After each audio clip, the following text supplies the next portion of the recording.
Good morning, student. Today I am going to explain Wi-Fi. In the previous video, you have to know about the type of network you have used, such as LAN, MAN, WAN, PAN, and in this video, you have to learn about Wi-Fi. According to the definition, Wi-Fi is the name of wireless network technology, यानी कि unguided media. Guided और unguided दो तरह की मीडियाएं होती हैं। Guided का मतलब होता है कि वायर जिसमें लगा हुआ रहता है जिससे हमारा डेटा ट्रांसफ़र होता है, और अनगाइडेड का मतलब जहाँ पे वायर नहीं लगा रहता है। तो वाईफाई वायरलेस नेटवर्किंग टेक्नोलॉजी है और that uses radio waves to provide wireless high speed internet and network connection. जो रेडियो वेव्स का यूज़ करके आपका इंटरनेट कनेक्शन या नेटवर्क का कनेक्शन देता है ताकि आप अपने डाटा को ट्रांसफ़र कर पाएँ। कॉमनली वायरलेस मीडिया में जो होता है वो माइक्रोवेव होता है, रेडियो वेव होता है, सैटेलाइट कम्युनिकेशन होता है, ब्लूटूथ कम्युनिकेशन होता है। तो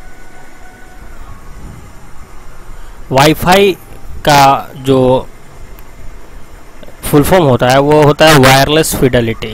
यहाँ पे मैं हाईलाइट कर दे रहा हूँ वायरलेस फिडेलिटी।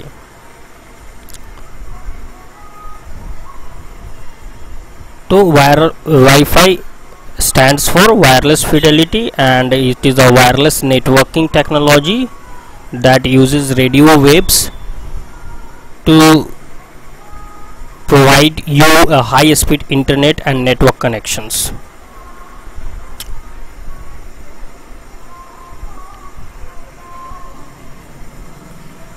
कैसे वाईफाई नेटवर्क वर्क करता है? तो वाईफाई नेटवर्क मीन्स हो गया कि जहाँ पे कोई गाइडेड मीडिया नहीं हो और जो रेडियो फ्रिक्वेंसी आरएफ फ्रिक्वेंसी पे चलता है, रेडियो फ्रिक्वेंसी पे आपका काम करता है। रेडियो फ्रिक्वेंसी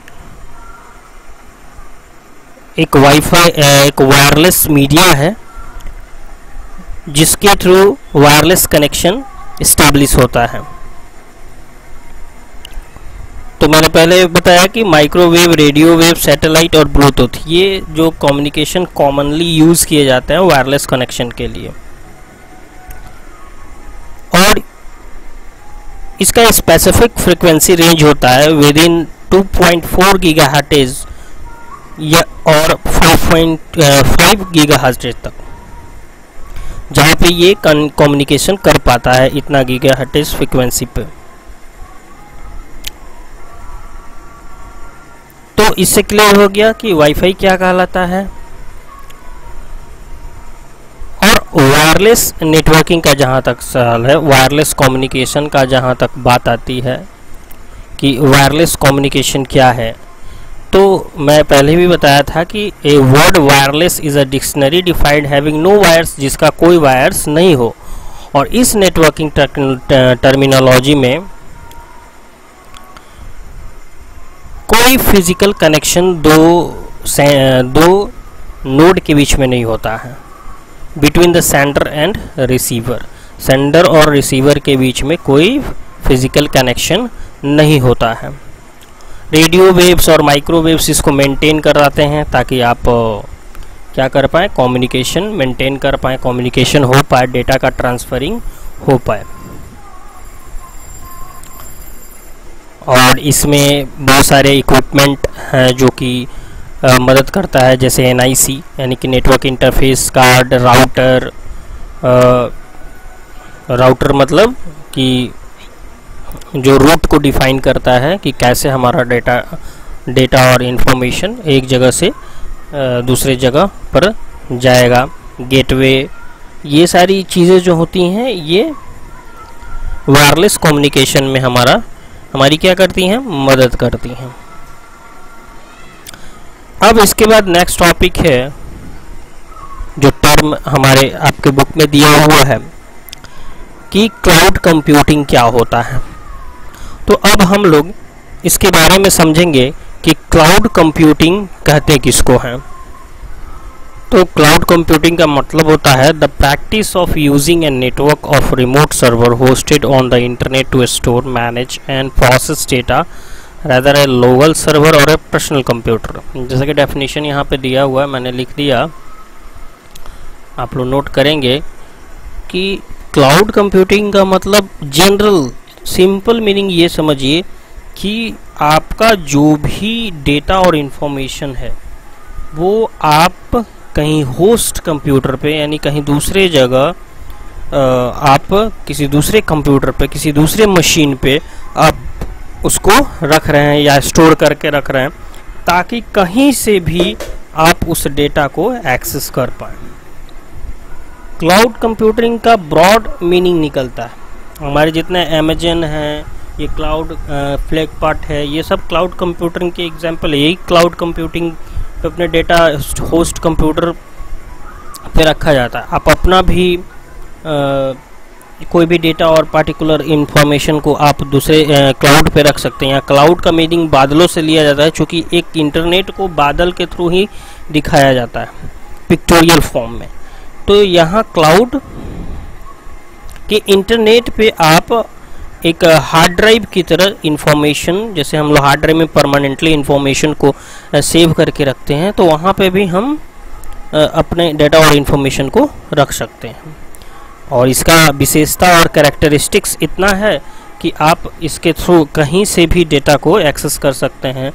इवन आप जैसे अपने हार्ड ड्राइव में रखते हैं, अपने लोकल कंप्यूटर पे रखते हैं, तो लोकल कंप्यूटर पे वहीं पे जाने पे आप डेटा एक्सेस कर सकते हैं। बट अभी आप क्लाउड पे रखेंगे तो या तो आप बिहार में हो या दिल्ली में हो, कहीं भी हो, आप अपने डेटा को वहाँ से एक्सेस कर सकते हैं। यानी कि डेटा आपका क्लाउड पे रखा गया है।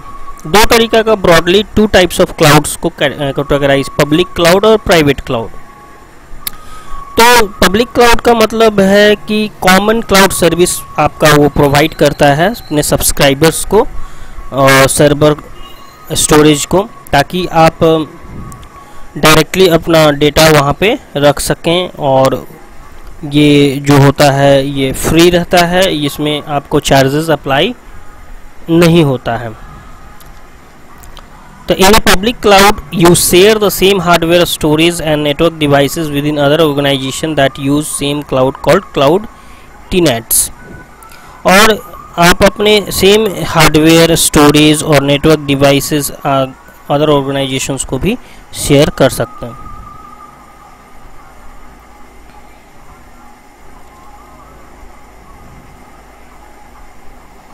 जैसे Microsoft Azure, Google Drive, Amazon Cloud Drive, iCloud etc। ये जो एग्जांपल्स हैं ये दिए गए हैं पब्लिक क्लाउड के। और प्राइवेट क्लाउड मतलब प्राइवेट नाम से ही समझ में आ रहा है कि जो ऑन होगा केवल वन बिजनेस के लिए और एक ऑर्गेनाइजेशन के लिए, और जिसका जो सर्विस होगा और infrastructure are always maintained on a private network and the hardware and software are dedicated solely to one organization।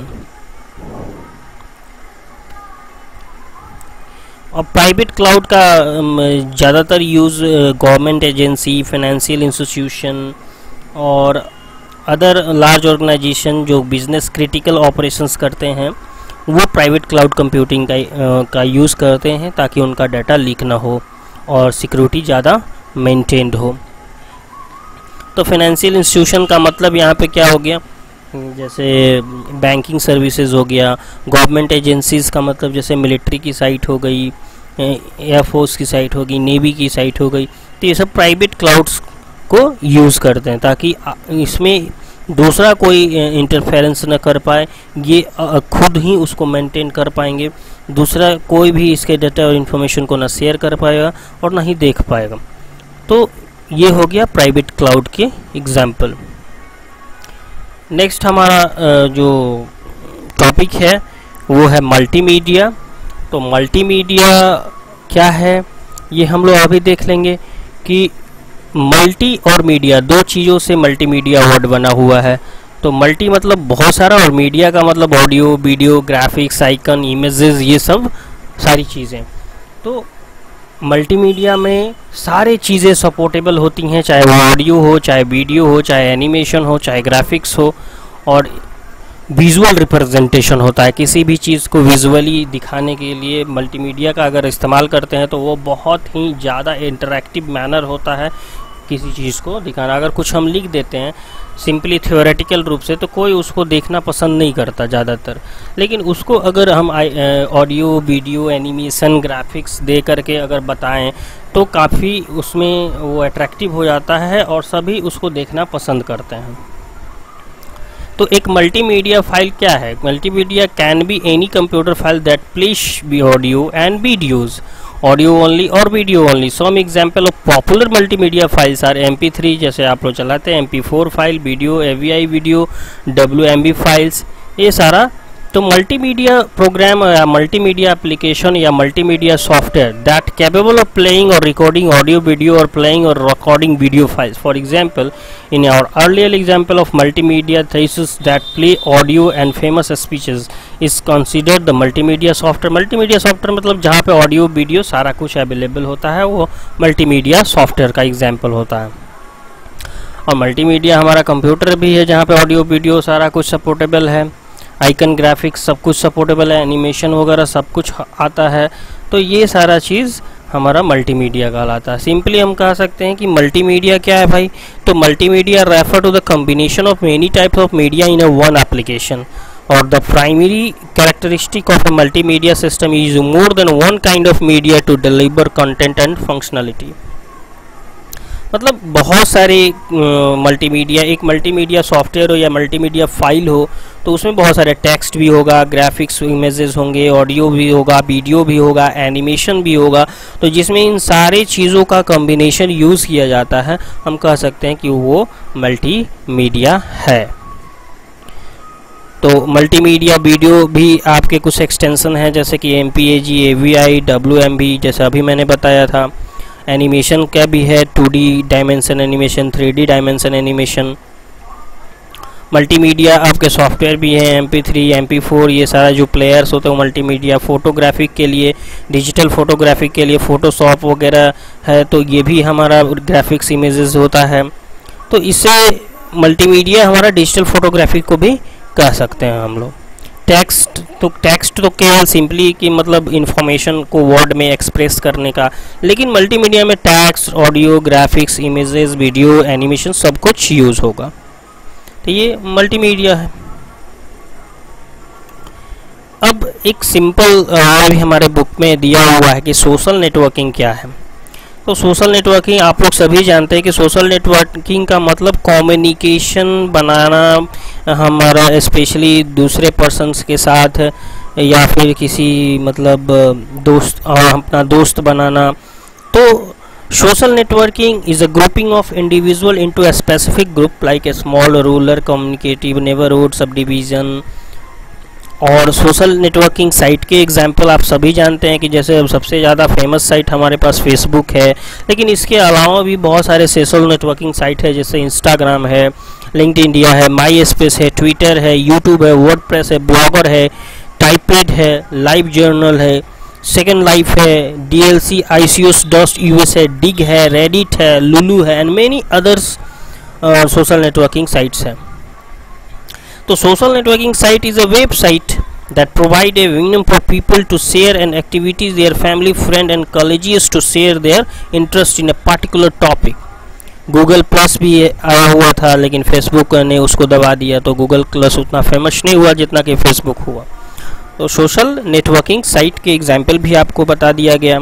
Social networking site कौन कौन से होता है, सोशल नेटवर्किंग होती क्या है। समाज में दोस्त बनाना, अपने किसी ग्रुप में जाना, नेबरहुड बनाना, अपने एक्सप्रेस आइडियाज़, अपने एरिया ऑफ इंटरेस्ट को एक्सप्रेस करना, लोगों के पास अपनी बातों को रखना, ये सारी चीज़ें हम सोशल नेटवर्किंग साइट्स पे कर सकते हैं। ठीक है, तो आप ये वीडियो 2 बार 3 बार रिपीट करके देखेंगे तो सब कुछ समझ में आ जाएगा। नेक्स्ट वीडियो में हम आगे के लेसन्स की तरफ चलेंगे। तब तक के लिए थैंक यू।